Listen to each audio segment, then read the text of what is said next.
So before even learning how to play the tabla, we first need to know how to position the actual drums, our seating position as well as our hand position. So with the actual position of the tablas, this is the dagka, which is the bass drum, and the CHATTU, the treble drum. They're just in the middle of our body.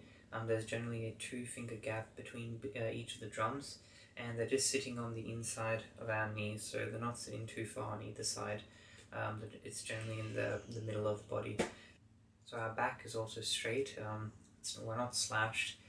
It's not a good habit for us to form when playing tabla, and it also interferes with the position of our arms if we don't keep our back straight to raise them a little bit higher. Our shoulders are quite relaxed. We don't want them to be up high. We don't want them to be tense either, because again, that's not a good habit, and you can't play at the fastest speeds when you're trying to tense your shoulder muscles. So they're just down low, relaxed. Our arms and elbows are also just hanging loosely by our sides. Everything is relaxed. There's nothing to be tense about at all when playing tabla. Everything is going to be actually in the wrists, so our hand positions are obviously on the tabla. With the bass drum, with this particular hand, we want the palm of our hand resting below this black part here in this middle circle called the medan. So that's just resting there.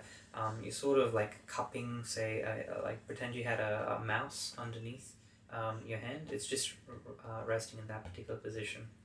And with the right hand drum, or the treble drum, our 4th finger is resting in this middle circle.